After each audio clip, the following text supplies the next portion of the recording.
From Kenan Stadium in Chapel Hill, North Carolina, this is TarHeelIllustrated.com. I'm THI staff writer Jacob Turner. Joining me, as he always does, for a Three Things post-game video, our very own publisher, Andrew Jones. And AJ, here on the Kenan Stadium turf following Carolina's 42-24 victory over Pittsburgh. Goes without saying, we'll talk about this a little bit later on down the road in this podcast. But big win for the Tar Heels, big win in terms of ACC Coastal implications. Tar Heels were already kind of sitting pretty, and they're sitting even prettier now going into Charlottesville next weekend. But AJ, I want to start with the defense. And we've had a lot of different conversations about the defense this season. We've had a lot of negative, more harsh conversations about the defense, and we have had some positive conversations about the defense kind of making plays and making stops when they've been called upon. But AJ, I'm going to say this. We talked about it a little bit off camera. I was on the field doing video today, and I've been covering the team now for, 4 years, but going back to 2018, 2019, basically. It'll be your fifth season. Yeah, fifth season, good point. And you've been doing this forever. So Since the beginning of dirt. for this turf season. My coverage career predates dirt. Pre-Kenan Stadium, right? That was the most physical and just the most I've seen the Carolina defense execute and get after in that second half, not necessarily the first half. But that second half, particularly in that fourth quarter, late in the third quarter, Carolina's defense looked exceptional. They were flying around the field. They were making plays. They were being physical. The number of just big hits you saw late was so evident. So I think we have to give a lot of credit to Carolina's defense. Wasn't great in the first half, just like the offense, a little bit lackluster, just seemed a little bit flat. But the way they were able to turn it around, which led to the offense being able to turn it around a little bit as well, was huge for the Carolina getting out win. Javari Ritchie said they had more energy. But yeah, I believe it. We've talked about the positive has been, and I've written a story about this. We've done podcasts about it. You and I talk about it all the time. Yeah. When they've had to make plays, they've made plays. Mm-hmm. So everyone has dogged the defense all year. And my thing was, they're showing that they can make those plays. We did a podcast. Yeah, we talked about that. Yeah. They're showing they can make plays. They only need to make some of those plays earlier. Yeah. And then try to stack some of those series together. What we saw tonight after Pitt went up 24-14, and it looked like Carolina was in trouble. It did, yeah. Because they hadn't shown any consistent signs on offense yet. They looked flat. And defense was, Slovis, they were letting Slovis do stuff he hadn't done. Yeah, it's a lot of time, yeah. But all of a sudden, the switch was flipped. And I think the offense responding to that touchdown when Pitt went up 24-14, offense came right back down. And that's sort of one of those deals like the defense, and I think it came and said, look, when our guys are doing that, we've got to back them up. Yeah. We've got to support them. We've got to begin complimenting them. Because the defense hasn't really complimented the offense this year. I'll throw the Virginia Tech game out because that is the most anemic offense in the ACC, a league that has a lot of anemic offenses. Yes, and they got one next week, too, that they're going to face. Yeah. But this is not an anemic offense they played tonight. I said my 5 keys. They don't have to stop the running game. They don't have to stop Abanikanda. They've got to slow them, and they can't let Kedon Slovis play out of character. And he was in the first half. And they were letting it, since the second quarter of the Tennessee game, which was Pitt's second game, Slovis completed one pass 40 or more yards. From then going into the night, he had 4 tonight. Yeah. 3 in the first half, had 1 on that drive that they scored, and then Carolina shut him down. Yeah. Here's an amazing stat. From that point on, when they took a 24-14 lead, Pitt ran 21 offensive plays, 14 of them 3 yards or less. Oh, wow.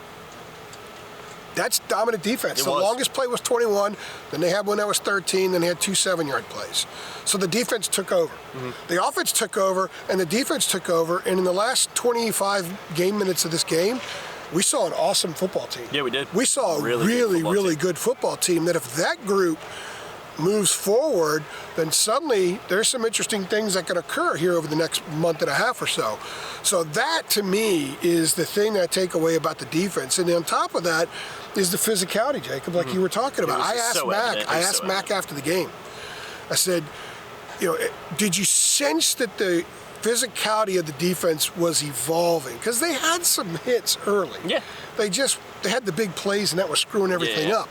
But did you sense it was evolving, and then everything just kind of clicked, right? Yeah. And he said, he could sense it happening. But he actually gave attribution to the Notre Dame game. Mm-hmm. We talked about physicality and getting clobbered at the line of scrimmage and all that from that game. That was something that they needed as a barometer. Okay, here's where you got to go. Mm-hmm. So Kamen Rucker said tonight, Max said, hey, we've made progress in that area. Kamen said we've made a lot of progress in that area. They're clearly still not there, being physical for 60 minutes, but they've made a lot of progress. And with an offense like this, when you have to throw and you can throw, I mean, if they just have to throw every time, they're going to throw every time. They're going to be successful because Drake is so good, receivers are so good. But if the defense is doing this kind of stuff, man, this can actually be a really good football team, just not one that wins games in the Coastal Division. I'm talking like a really good football team. We saw that in the last 25 minutes of the game tonight. Yeah, and we've talked about it so many times, not to hit on this too much, but we talked about it. It's kind of a joke, but it's true. Like, Carolina's just needed like an average defense. Like, with how good Drake Maye is, we'll talk about that in a second, how good the offense has been. It's not like Carolina has to have this top defense in the ACC. They don't need to be that good. If they can just be an average ACC defense, this team's going to win a lot of games, and we've seen them perform better in terms of at least giving up points over the last couple weeks, so that's been a big help as well. I think that the aggregate tonight was an average defense. Yeah, exactly. I think it was. They were really bad in stretches there, and then they were really, really good. So, who are they? I think it helped when they took the lead.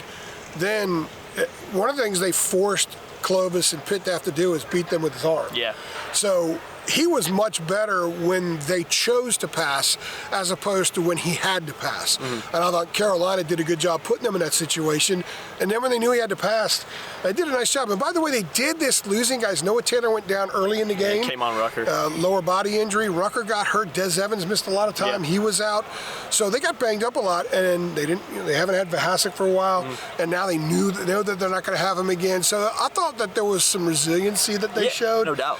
And Kamen said no, it wasn't a gut check, but I think it's fair to say it was a gut check that they got, and they were able to step forward and get this done. Mac attributed some of the younger guys growing up. We saw some younger guys making plays, and I got to give a shout out to Storm Duck. Yeah. Storm did not play well for a while tonight. He was getting destroyed on social media. But, man, he made 2 straight plays. Big plays, yeah. To me, which personified the attitude and physicality of the defense those last 25 minutes. The pump he made right over here, if we weren't in an enclosed press box, if we had an open air press box, we would have heard that. Yeah, when I think of examples of how good and how physical Carolina's defense was, those 2 plays are the first ones that pop in my head. Hey, Joe, flipped over the offensive side of the ball. A lot of positives for the defense. I think in a lot of ways, kind of the same story in some ways for the offense.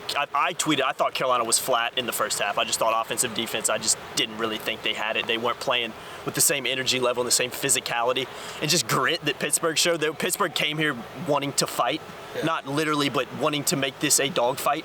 We did have a lot of skirmishes and everything like that, but Carolina offensively got it going again in the second half, just like the defense did.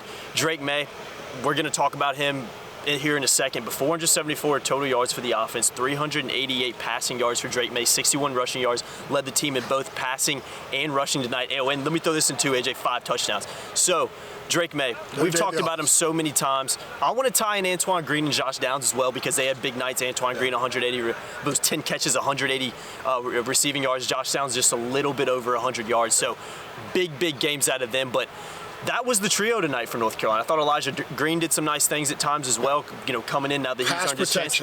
Very crucial as well. He picked up a couple of blitzes, and he actually had a great block. Roland was getting beat by the pass rush, and Elijah sensed it, came in and helped out. That was the play that had the pass interference on downs, and it led to Carolina's first touchdown. That drive stalls without Elijah making that block. No doubt.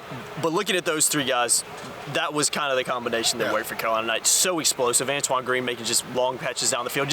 I talked to Kevin, our photographer, at one point.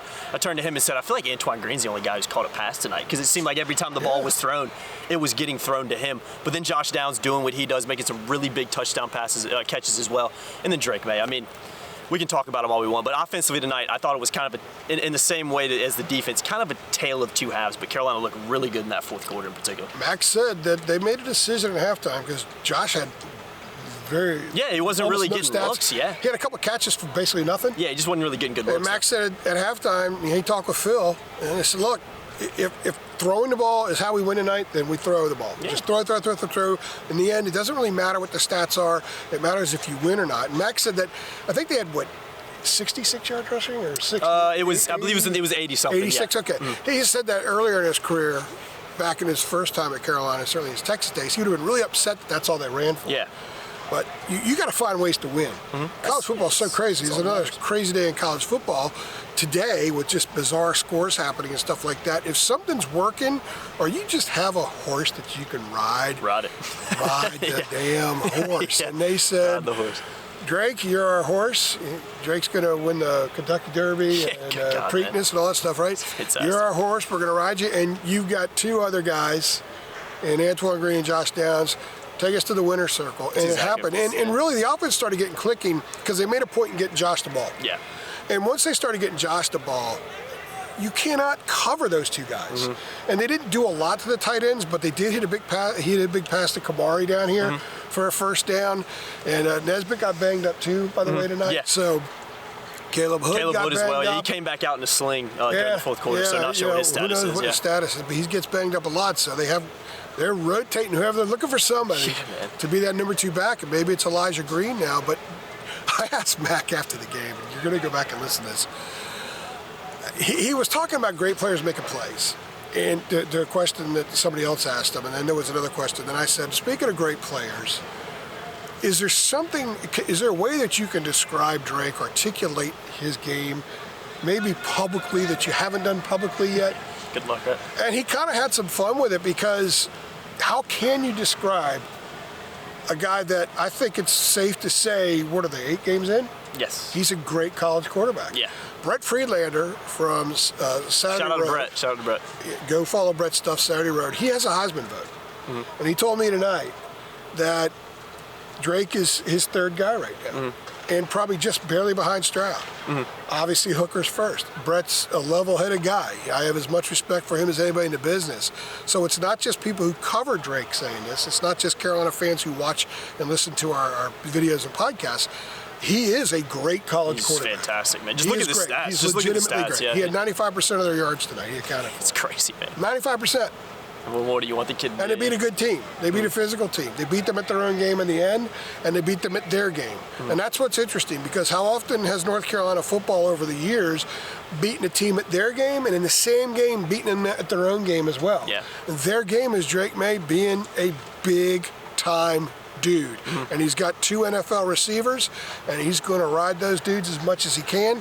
They did that tonight. They'll find different ways to win down the road, but it's clear this is not a 1,000-yard rusher team like they had in Mac's first 3 years in part 2. They're going to have to ride Drake. He's going to post some sickening numbers, and they need him to post sickening numbers, because I think that's the way they're going to win. Yeah. People, and Phil kind of jokes about this, and he used to take it personally. I think he chuckles now. People think air raid just means throw, Texas Tech style when Leach was there, or Washington State when Leach was there. I guess some of the crap he's doing at Mississippi State now. It's not. It's a run-pass offense. Whatever's right? working, yeah. This year, it's going to look more like the Leach stuff, because they're just not going to run the ball for a ton of yards. They're going to have to ride Drake's arm to beat the good teams they're going to face down the road. And he is perfectly capable of it. He is as good as anybody they've ever had here, and I think 8 games is enough for us to say he's probably better than anybody they've ever had here. Let's let the season play out, but I've never seen a quarterback here as good as he was carrying the team tonight, and I've said that, 6 times now this year. And I think the thing, too, is being on the field, and I'm sure... And that's with I'm sorry. No, you're good. And that's with the enormous respect paid to Sam, no doubt. and Marquise, and Bryn Renner, and T.J. Yates, and Darian Durant, and those other guys. But Drake's just on a different level, man. I think the crazy part, too, is you kind of notice it being on the field, but in the stands as well. I'm sure you do it.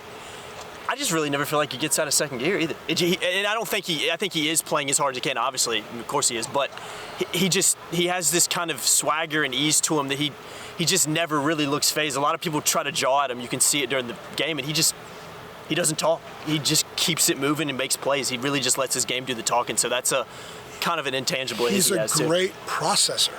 Yeah. Oh, by the way, in his finger. When they had the targeting call, he went on. He missed a play. He went into the so his finger. His finger right here. I was worried he had concussion or something. I think it was like right here. It just cut open. Oh man. And he said they didn't stitch it up. They just kind of wrapped it. He said they put Neosporin or something on it, and then they wrapped it up. And he said blood was gushing out of it, so he just pulled the thing off. So I guess it was his right hand. Yeah, I guess it was his right hand. Sounds like Drake, man. If you look closely in the video, you can actually see skin sticking out. Wow. Because I was looking at the skin, I was thinking, that doesn't look very comfortable. Yeah, I can imagine. But he's He's a baller. Yeah, if we could cuss, I would. We can cuss. Yeah, you can. I mean, yeah. Why He's not? badass. Yeah, he's a badass. He's a badass quarterback. Yeah. So sorry to the parents with their kids watching right now. Sorry, yeah. Is that the first THI cuss word? I don't know. I think we probably, Yeah, you dropped a couple times. Yeah, it's impossible, yes. AJ, last thing I want to talk about, what this means for Carolina.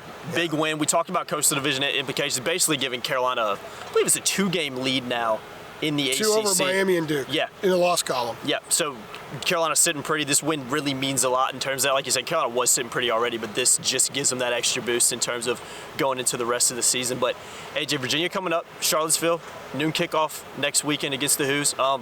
It's always a tough place for Carolina, so they're going to have to be ready for that game. Early kickoff as well, which can kind of play a factor. Yeah, it's pretty wild when you think about it. This is probably his best opportunity to do so because this is not a very good Virginia team. He had some before, but yeah, 2 years ago they should have won there. This is a Virginia team that 1996, my first game I ever covered, they should have won there. Yeah, good point. But when you look at the opponent, how UVA's been, you would expect Carolina to win up there, but they have to keep winning. Tougher games coming throughout the year. I know Wake Forest had a bad loss today, but that's going to be a tough game in Winston-Salem. But, AJ, this game and the implications, focusing on this one, it was huge. It was a huge win for the Tar Heels, and I think it was a huge win. Mac Brown, I believe on the Jones Angel in the radio show afterwards, said it was the most, it's something along the lines of this was the most physical game I've had to win. Our team has had to win here since I've been back. Yeah. So, I think that says a lot. I think that says a lot about the How do you keep yours straight? Mine always ends up like that. I've gotten a few DMs about it, too. Telling people to fix your condition. Dude, I look like Tucker. Just kidding that. Shout out Tucker, man. Tucker. Love that guy. Jinx on that. Yeah, love that. But, AJ, I don't even know what we're talking about anymore. What does this mean? Yeah, I know, right? What does this mean? Big win. And we'll just focus on that. We'll talk about the Virginia game a little bit more in the UNC football show later this week. But, AJ, it's just a big win for a lot of different reasons. And, like I said, Carolina's sitting pretty in the Coastal. Yeah, I thought that this was a hurdle, not a speed bump. I thought it was more of a hurdle. They had to hurdle this. They have to. They had to work very hard for it, yeah. I've used this term probably more this year than I've used any time in my career covering a football team. We kind of said it with basketball last year. They just need to win games. Yeah. This team just needs to stack wins. Yeah. In football, a win, it's like you win the whole week. Yeah. In basketball, you get a win, you got to play a couple days later again, and then the previous game doesn't matter anymore. So they've won 4 in a row now. Yes. They haven't lost since Notre Dame was here September 24th, so by my math, that's what, 29, that's 36 days ago. That's good math right there, man. 35. No well, way it's now Sunday. Especially not at 1:30 a.m. in the morning. Just throw that in there. We beat the last Yeah, throw that in there. It was 1:15 to the Duke game, I think. So we're But it was like 1:30 here. here. We had a night game with somebody. It was either FAMU or who else did they play? Probably FAMU because that was a late game. Anyway, besides the point. Yeah. So the Coastal Division, I want to comment on that very quickly. Duke and Miami have 2 losses. If they both lose again in the league and Carolina wins next week, then they win the Coastal. But I really like Mac's message to the team. Don't worry about the Coastal. Yeah, it's very Don't worry about the rankings. Blinders kind because of they're in position right now and they know this. They're not talking about it. The coaches aren't sitting there having subs and boy, we can end up 11-1 and play Clemson. None of those conversations are going on, but they know it. If they just go to UVA, take care of business, they're 8-1. Go to Wake, they can beat Wake. I think Wake's really good, but Wake obviously had the worst third quarter in football this year in the 21st century at Wake Forest today. So, but they'll respond to that because they're very well coached and they got a lot of really good players on their old team.